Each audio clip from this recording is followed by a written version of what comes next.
Kita hadapi ini, kita hadapi musibah dengan tabah dan dengan solidaritas, semuanya kompak kita atasi. Negara kita kuat sekarang mampu untuk mengatasi. Kita semua karena keluarga besar, kita tidak akan membiarkan saudara sendiri memikul beban kita.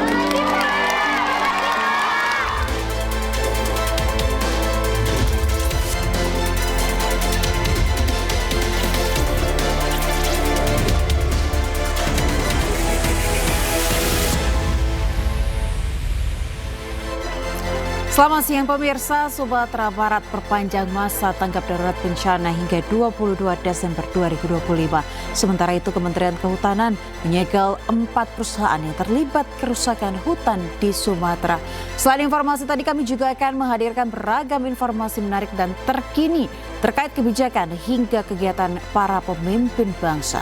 Bersama saya Aya Nufus, inilah Pemimpin Rakyat, Pemimpin Beraksi, Rakyat Awasi.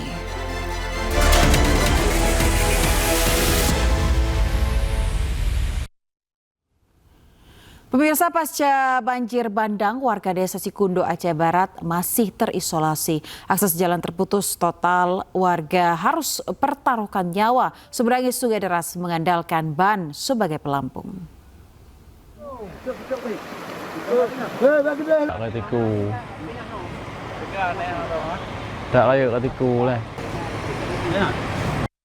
Banjir bandang bukan hanya merusak jalan tetapi juga memisahkan warga desa Sikundo, Aceh Barat dari aktivitas sehari-hari.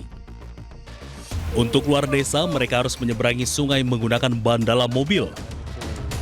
Sebagian warga terpaksa memilih jalur hutan yang sangat berbahaya. Arus deras, tebing terjal dan pekatnya lumpur tak pernah menyurutkan langkah karena di seberang sungai ada makanan, obat, dan harapan untuk bertahan hidup. Meski bantuan logistik pasca banjir sudah disalurkan, pemulihan akses jalan menjadi kunci utama agar kehidupan warga kembali normal usai dilanda bencana banjir. Dan fokus kita hari ini sedang menurunkan alat berat ke sana, menerobos jalan. Targetnya dalam seminggu ke depan itu bisa tembus, tapi harus kita pindahkan aliran sungai, ada 3 titik. Nah, begitu alat sudah di sungai sekarang, air meluap lagi. Warga berharap proses perbaikan berjalan cepat karena kondisi terisolir tidak hanya menghambat aktivitas ekonomi, tetapi juga membuat pelayanan kesehatan dan pendidikan terganggu. Dari Kabupaten Aceh Barat, Aceh, Afsah Ainus melaporkan. Sementara itu pemirsa, di Sumatera Barat masa tanggap bencana diperpanjang hingga 22 Desember 2025. Perpanjangan dilakukan lantaran masih ada daerah yang belum bisa ditembus dengan kendaraan sehingga distribusi bantuan terhambat.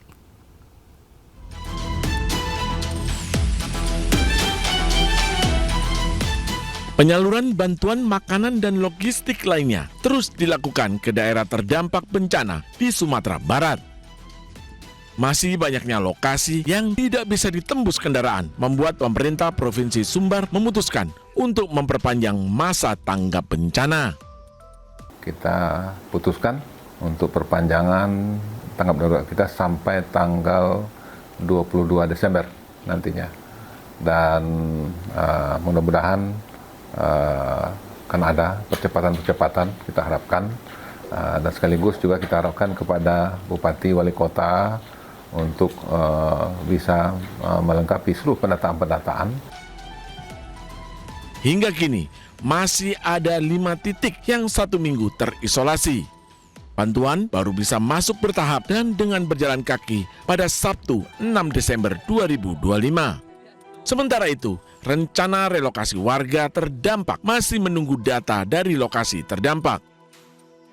Dari Padang, Sumatera Barat, Budi Sunandar, iNews melaporkan.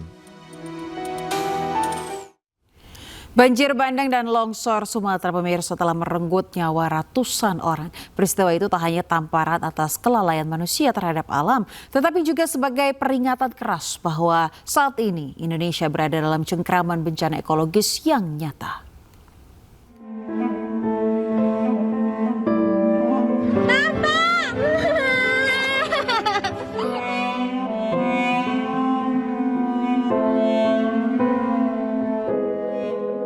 Longsor dan banjir bandang yang melanda Aceh, Sumatera hingga Sumatera Barat menjadi tragedi besar kemanusiaan di penghujung tahun ini. Ratusan nyawa menjadi korban, triliunan rupiah melayang, seluruhnya hilang tersapu bencana.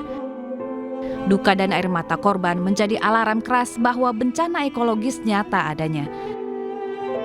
Sudah lama Indonesia terlena hingga tak sadar di tanah Rencong, Sumatera Utara dan Sumatera Barat 1,4 juta hektar hutan perlahan lenyap.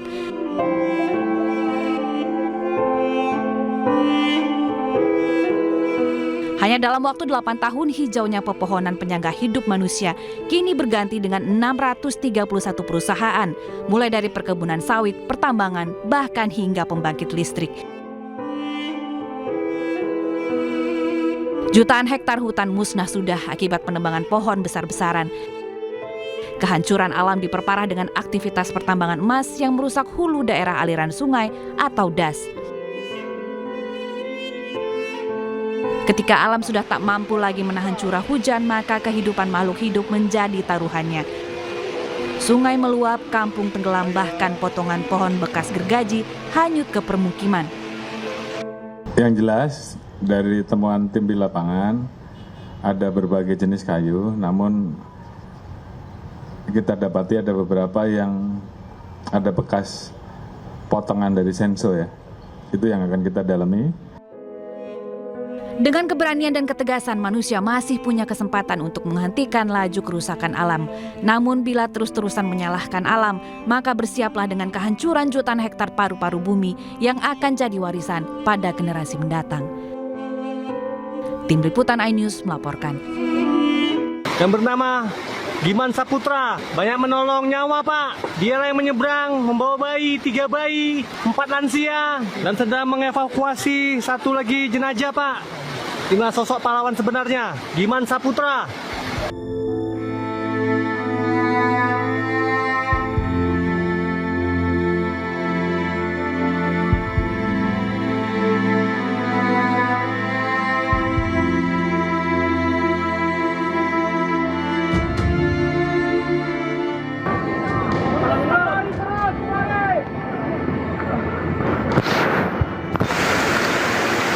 Alhamdulillah ya Allah.